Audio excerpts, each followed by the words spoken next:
Jeffro from Two Hacks Garage. Well, I'm back in my garage. I'm going to be doing a little bit of work here on Rowdy, my 1968 Ford Thunderbird, powered by a 521 cubic inch big block. Normally this time of year, it's getting cold outside and rainy, so I might as well make time in my garage while I have it.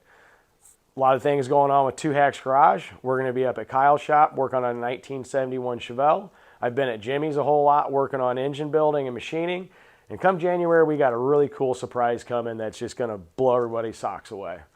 But in this video, it's none of that. In this video, what we're going to do is we're going to put the correct PCV valve on this engine. Why is that important?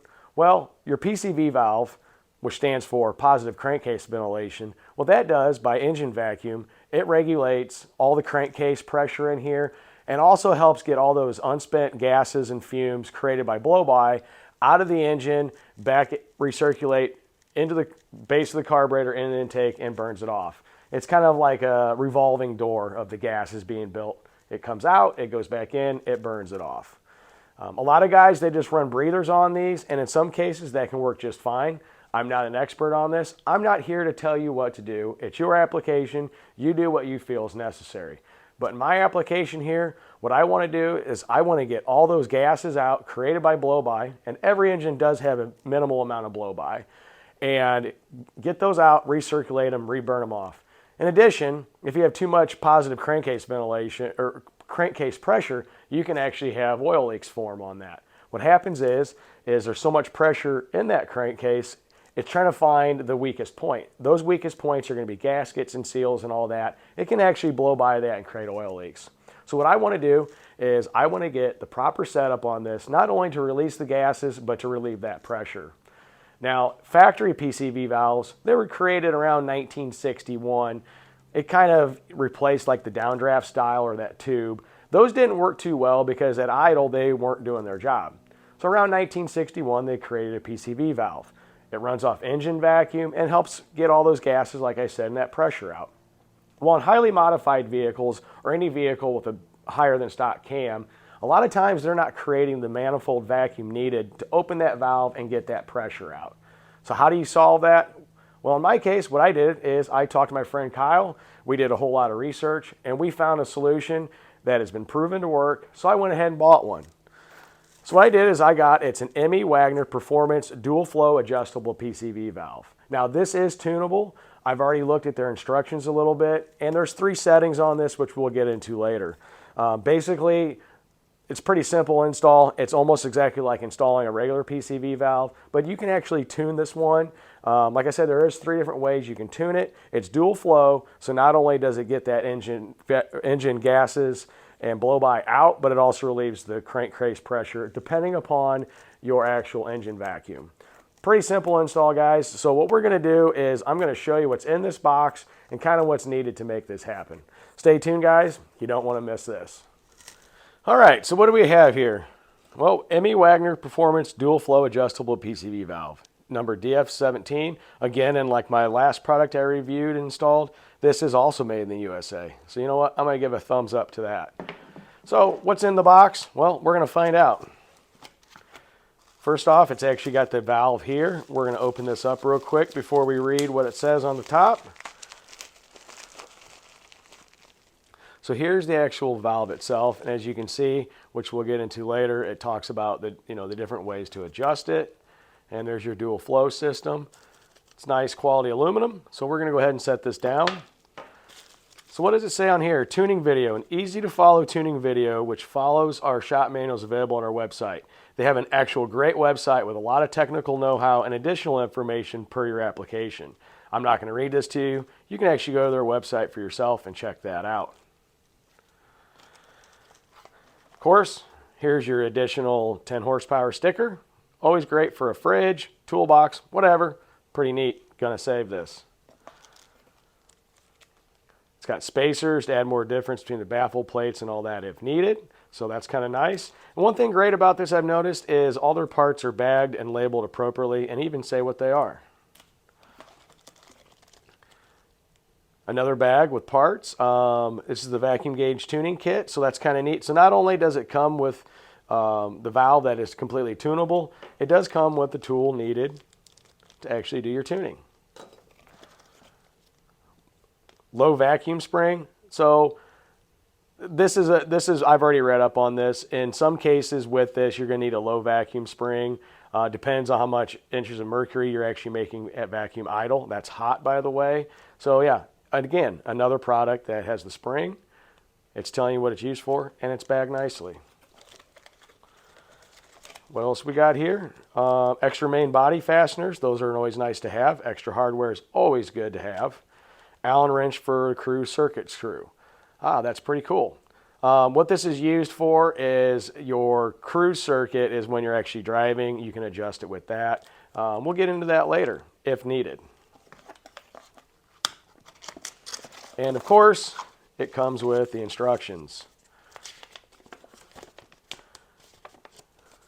Kind of asks you some of the questions that you're going to need to do before and after installing. It talks about what baffles, do you have a fresh air source, on and on and on. But yeah, the one good thing about this is if you read this originally here, I am going to be going to this to do a little bit more research on my application to see what's needed. But one other thing you guys are going to need kind of for this, a pair of needle nose in case you got to get a vacuum nipple off, because you are going to need to tune this with a vacuum gauge. You're going to need to know your initial vacuum at idle hot. So with that, guys, we might as well get started. Catch you in a few. Okay, so I was looking over the instructions a little bit, and one thing it does talk about is what is your manifold vacuum at hot idle. So first of all, you need to find a good manifold vacuum source on this.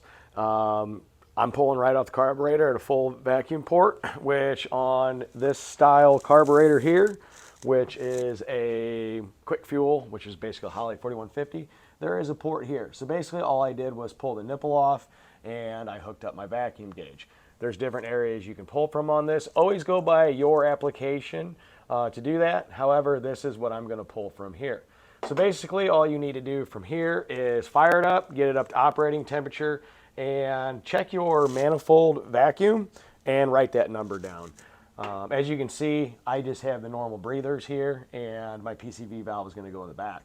One of the other things is, if you look at the instructions, you need to determine if your valve covers have a oil baffle or not in there, and from that you will choose the right application on how to set up your new PCV valve.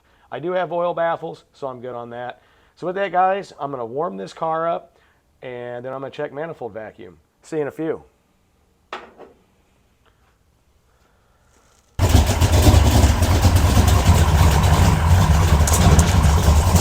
As you can see, it does have a choppy idle. It is warmed up. Engine vacuum is between 5 and 7 inches of mercury. So what I'm going to do is refer to the instructions and see where we need to go from there. Yeah, you can see how a camshaft does affect your vacuum at idle, and like I said, you need hot idle. Be with you guys in just a second.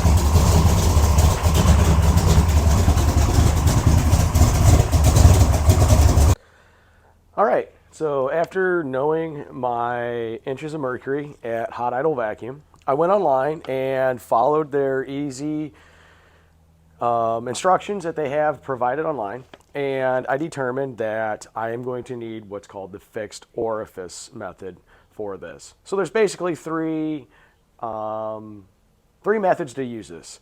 There is the dual flow high volume, dual flow low volume, and fixed orifice. The dual flow high volume uses a stiffer spring, and it's for engines that make more than 10 inches of mercury at idle. The low volume spring is to be used in a dual flow application that's 7 to 10 inches of mercury at idle. However, vehicles like mine with the radical camshaft, tunnel ram, that doesn't make a whole lot of manifold vacuum, under 7 you have a fixed orifice method. Now there is two types on this. There's standard flow and there's high flow. After doing some reading per my applications, I'm going to go with standard flow. So how do you do that? Well, it's pretty simple. You take this apart and there's a spring in there that you do remove, and I'll show you how to do that now. And this is still tunable on the standard flow and high flow. You can get more flow by adjusting your idle mixture on here, and we'll go over that here in a few. But for now, what I'm going to do is I'm going to show you how to take that spring out. So with that, guys, give me a few, and we'll go ahead and do that. So it does come with your wrenches in the kit, and this is where it comes in handy. So all you do is you remove the body screws on here like this, and there's 2 of them, and in case you damage them, it does come with 2 extra, which is nice. So I'm going to go ahead and take these out. Like I said, their instructions online are very detailed and thorough, and it kind of walks you through the different steps of what you're going to need to do based upon your application. I'm not going over everything that their instructions say. I'm going over what is pertinent to the application that I'm working on. So from there, you just separate that body, and you see that spring right there. Well, that spring, what you do is you completely remove it. And then all you do is make sure your gasket's back in place. Put that back on.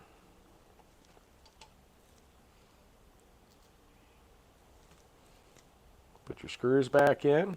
Oh, and by the way, the instructions are nice and labeled. And even the Allen wrench is made in the United States. So again, kudos to M.E. Wagner for sourcing locally made products. Tighten these up.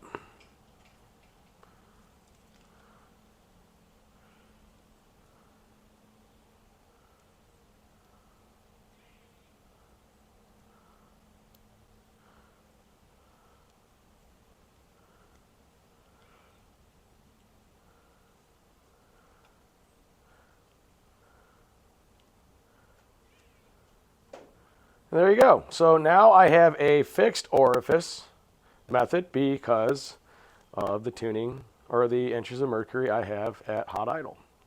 So with that, I'm going to go do a little bit more reading on the instructions and see the next step. See you in a few. All right. After reading more on the instructions, I have determined that what I need to do based upon what M.E. Wagner says is pretty simple. So I'm going to be tuning off the idle portion of this and not the cruise. So when dual flow, there's a transition due to vacuum, why this thing works so well between the transition of your idle to your cruise. That's how you do your dual flow tuning on this. That's covered a lot in the instruction manuals. However, due to my application, I don't need that. So what you're going to do is you're going to take your cruise one here and you're going to turn that all the way in till it's about flush.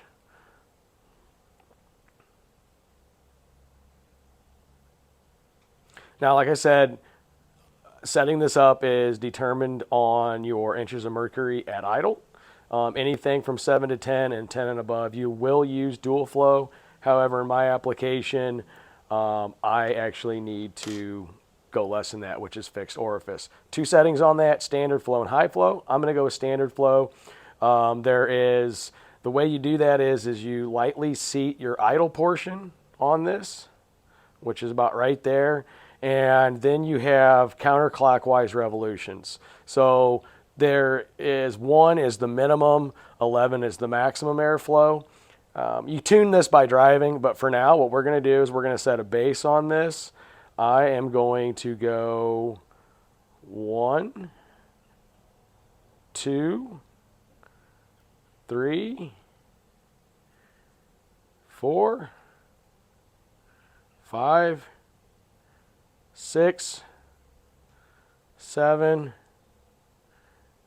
8, 9. So I went full 9 counterclockwise revolutions. So that is giving it a chance. If you see here, it's backed off. It's going to give this PCV valve more airflow. Why did I go with 9? Well, you're going to actually tune on drivability going back and forth, back and forth. However, I know this engine is going to need more flow because it does talk about in the instructions of cubic inches. So anything over 360 cubic inches needs more flow. I'm not going to go over the chart on that, but it is detailed on their online instructions. So with this, guys, I have this turned out 9, almost to maximum airflow, not quite there yet. Next thing, what we're going to do, well, we're going to go ahead and install it. See you in a few. All right, so the first step of installation is actually removing your breather, which is actually pretty simple. So, like it goes in, like it comes out. It's not rocket science, right? However, that being said, there is one important step on this. As many of you know, there is different size grommets for different breathers and all that. Well, in this case, I'm going to have to change out a grommet, because if you look at the bottom of this breather here versus this, well, that's a different diameter. The grommet that I currently have in there right now is meant for this, and this one right here will not fit in there. Now, this also comes into play where your baffle is sitting, or in correlation to this going into the baffle. So I'll need to change out that grommet real quick, which I'm going to do. But real quick, guys, if you notice this set screw in here, you need to make sure that's in here. There is a little nipple that you put in here if you're going to be doing dual flow tuning. But you got to make sure that when you put this in for final assembly, that set screw is in there. So again, per your application, what you want to do is you want to check that out, read the instructions. However, I'm doing fixed orifice mode, so I don't need to do dual flow tuning. So just make sure that's in there. Otherwise, it's going to create a condition where this thing won't work. So I'll tell you what, guys, I'm going to change out that grommet real quick. I will be right back.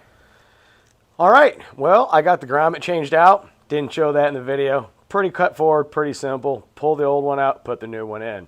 So what do you do? Well, just like the breather or any other PCV valve, this is not rocket science. You have it preset where you want it based upon fixed orifice mode. And what you're going to do is you're going to take this thing just like a breather and you're going to put it in here. Now, mind you, what you need to do is you need to make sure that you have checked out your specifications in your application for what you're doing. In some cases, you might need to put a spacer in there. That's all covered in the instructions and ready to go. So what's next? Well, we need to run a hose. What we're going to do on this application is we're going to run a hose from the PCV valve to the 3/8 port on the carburetor. Again, you need to do this per your application, per your specs. Look up your carburetor, look up your fuel injection, whatever. It's going to have that in there. I did my homework and found that I can run a hose to that, to the carburetor. It does talk about different stuff with 2 4-barrels, 3x2 setups, blowers, singles, and all that. So what I'm going to do is I'm going to run one hose to the back carburetor right there and call done. I'm going to go get some hose, guys, and I will be right back. All right, so you want to make sure you have proper hose and all that. They can be oil, fuel resistant and all that. So basically I'm just using a typical oil cooler and transmission cooler hose. It can handle heat, it can handle all types of fluids. So what I'm going to do is I am going to run this to the back one right here. So all you need to do is remove that nipple right there. Pretty simple. Pair of pliers. Pull that off. Now, I don't know the proper length on this, so what I'm going to do is I'm going to go ahead and slip this on. Make sure it's a tight fit, which it is. Seat that in the base. A couple ways you can run it. I could go through there. Not a good idea because of linkage. So I'm going to go behind everything.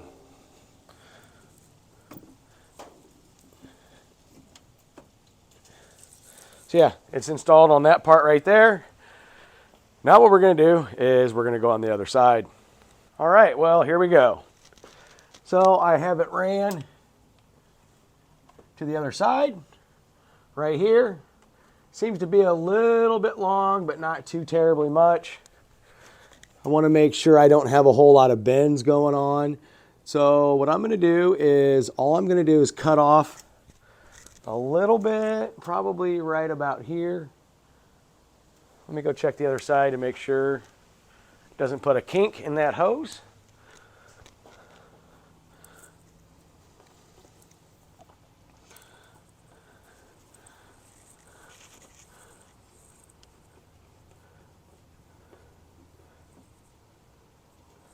All right.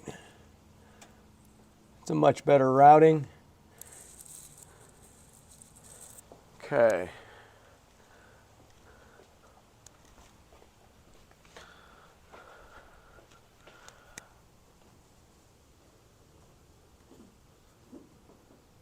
You want to make sure you don't want to get a whole lot of heat sources on this. So what I am going to do here is measure where I want it to cut. I'm going to make one cut. Always, what's the old saying? Measure twice, cut once. So that's what I'm doing.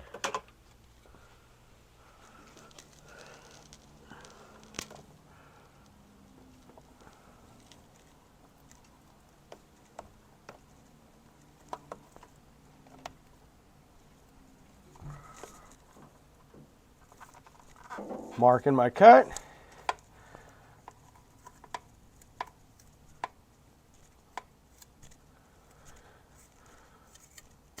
Okay, I got that cut. All you gotta do, slip it over your PCV valve. Make sure it's a tight fit. There you go. Voila. There you go, guys. It's that simple. See you in a minute.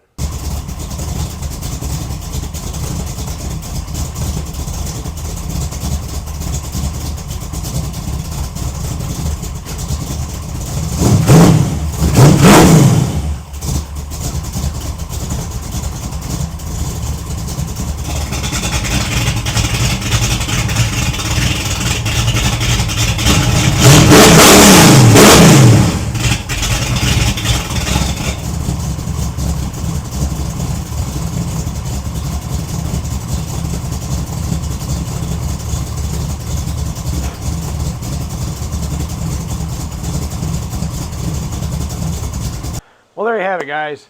That's installing what I consider a proper crankcase ventilation system on this. Like I said, there's a lot of different ways to do it. However, after consulting with my friend Kyle on this and doing a lot of homework, I decided to add this M.E. Wagner PCV valve. It's a pretty simple install. I didn't cover everything in the instructions. There by far is a ton.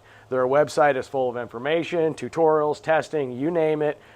Like I said, what I originally did was I tested my manifold vacuum and went to the steps necessary for my car.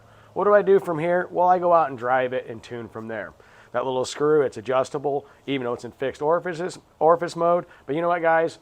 This is what I need to properly ventilate all the blow-by out of here, recirculate it, and relieve the pressure in this crankcase.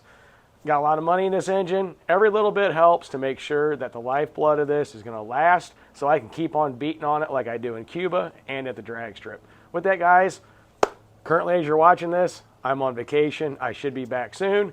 Coming up, we're going to be working on a Chevelle. Whole lot of stuff doing it with that. Going to be at Jimmy's a lot. Engine building, because it is that time of year. Hope you enjoyed this video. I'll put a link in the description to the product that I used. Tell you what, guys, I think I'm going to be happy with this. I know Kyle is. I know this engine will be. See you tomorrow.